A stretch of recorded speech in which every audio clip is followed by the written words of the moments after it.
On the amendment, the chair recognizes Mr. Driscoll of Braintree.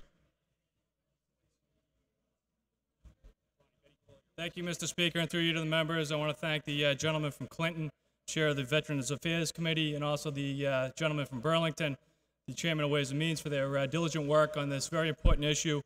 I'd like to speak just briefly on Section 13, which has to do with cognitive testing for servicemen and women in the National Guard prior to deployment in an area, in a hostile area, specifically in Iraq or Afghanistan.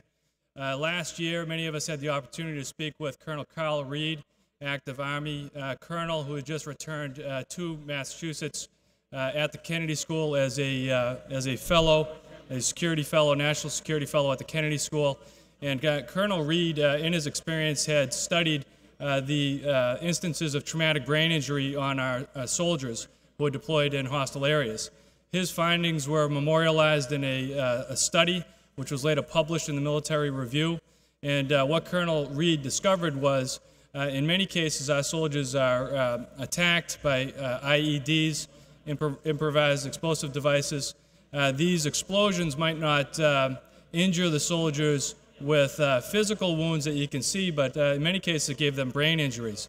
And what happens is the initial blast causes a primary wave and then a tertiary wave.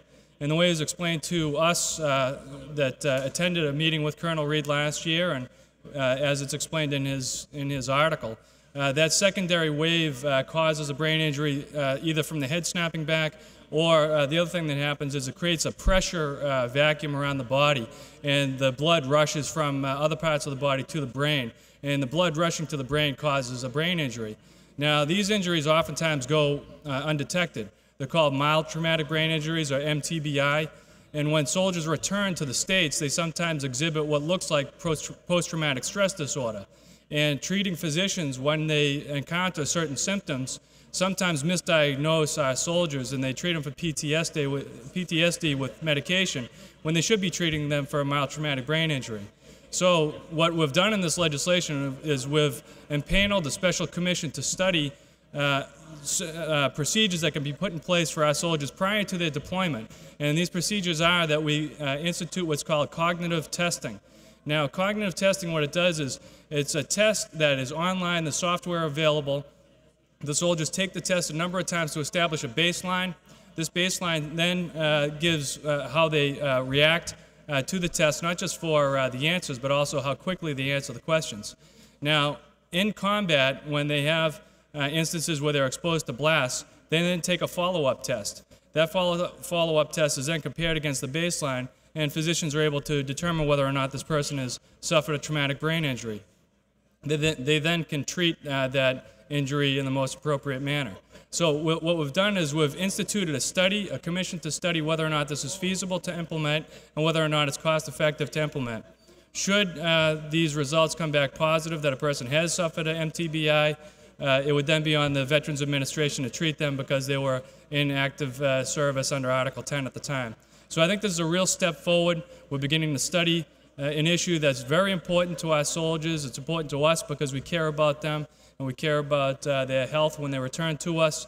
And I think that by instituting this commission, by studying the issue, we can move forward, and Massachusetts can be proud of being one of the first jurisdictions to address this issue in a way that's responsible for our soldiers. We can boast already probably the most generous benefits package for veterans in the country, and I think that we can all be proud of that here in this chamber. Over the last several years, we have recognized the sacrifice that our soldiers make when they put themselves in harm's way, when they leave their families in the service of our country, and we in turn have tried to recognize that sacrifice and make it as easy for them as possible to re-enter civilian life here in Massachusetts. So this is a positive step forward. I want to thank the gentleman from Clinton for his work on the issue.